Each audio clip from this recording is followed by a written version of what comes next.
Please, human, pretend to be my daddy for just one day, whispered the abandoned alien girl. The rain in the colony slums always smelled like rust. It poured down from the half-broken sky domes, dripping through cracks that no one bothered to fix anymore. Marcus pulled his patched coat tighter, hurrying past the flickering lamps. He just wanted to reach his small rented room, heat up some soup, and forget another long day at the scrapyard. But he stopped. There was a sound, not the usual hiss of leaking pipes or the laughter of drunks spilling out of the cantina. No, this was softer. A whimper, a child's voice muffled by fear. He turned down a narrow alley, boots splashing through puddles. At first, he saw only shadows. Then his eyes adjusted and his heart clenched. A girl, small, no older than 7 or 8. She was huddled beneath a broken awning, drenched, trembling. Her clothes were little more than rags, and her skin, no, not human. It was faintly luminous, with a pale lavender sheen. 2 small horns curled from her damp hair, and her wide eyes glowed faintly in the dark. An alien child. Alone. When she noticed him, she gasped, scooting back against the wall like a cornered animal. Her thin hands clutched something, a torn blanket. Her lips trembled, but then she whispered words so fragile, he almost thought he imagined them. Please, human, pretend to be my daddy just one day. Marcus froze. Your daddy? She nodded quickly, eyes wide and wet. Please, just a day. Just until the others stop looking for me. Then I'll go. I promise. He crouched down, careful not to scare her. Who's looking for you? The bad ones. Her voice cracked. They said I wasn't wanted anymore. That my parents, they left me. She swallowed hard, gripping the blanket tighter. But if I have a daddy, they won't take me. Please, just one day. Marcus's chest tightened. He didn't know what kind of monsters would abandon a child, alien or not. And yet, here she was, desperate enough to beg a stranger for pretend family. He should walk away. He had nothing, barely enough credits to feed himself, let alone a child. But when he looked at her shivering form, the thought of leaving her there twisted something deep inside him. He extended his hand. All right, kid, for one day, I'll be your daddy.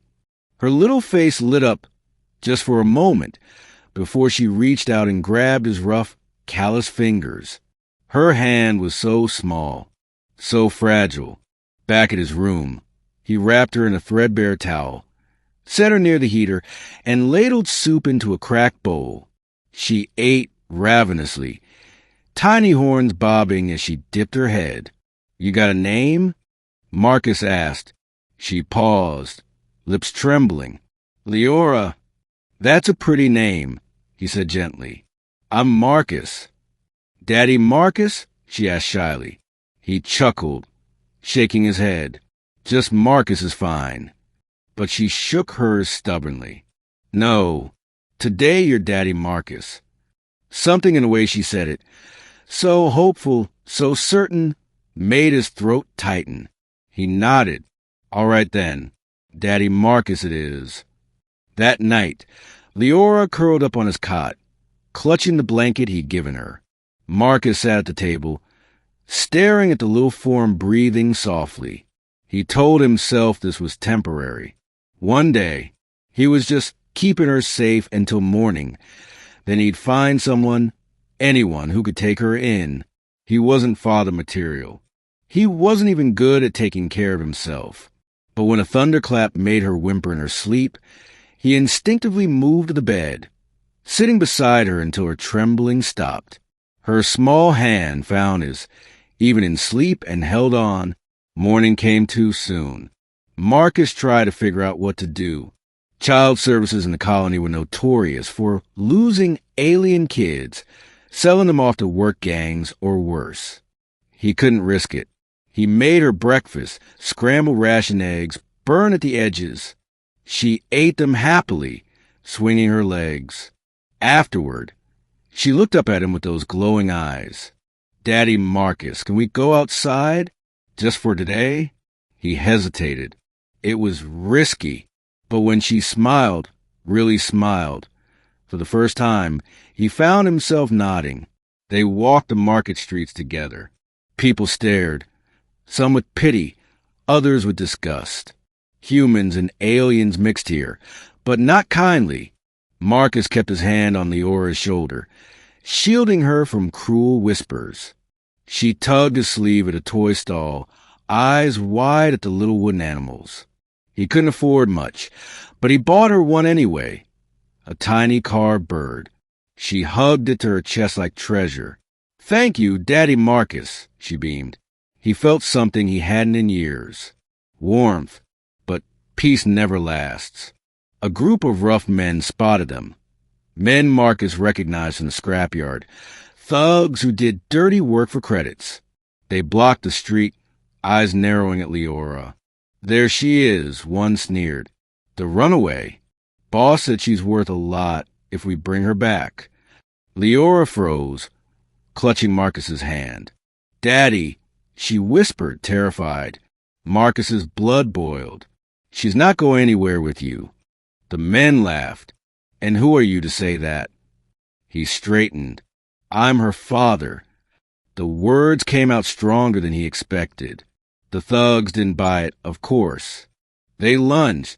Marcus fought like a man with nothing left to lose. Because for the first time in years, he had something worth protecting.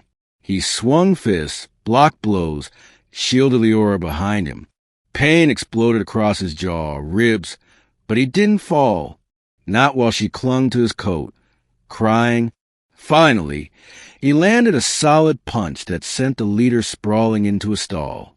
The others backed off, muttering threats before disappearing into the crowd. Marcus wiped blood from his lip, turning to Leora. "You okay, kiddo?" She nodded shakily, tears streaking her glowing cheeks. Then, without warning, she threw her arms around his waist. "You really are my daddy," she whispered. He hugged her back tightly, heart aching. He had only promised one day. But after this, how could he let her go? That evening, back in his room, Marcus sat with Leora curled against him, the toy bird clutched in her hand. He thought about tomorrow, about the danger, about the future. He didn't know how they'd survive. He didn't know if he could truly be a father.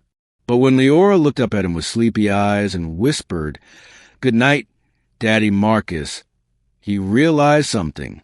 One day had already become forever, and he wouldn't trade it for anything.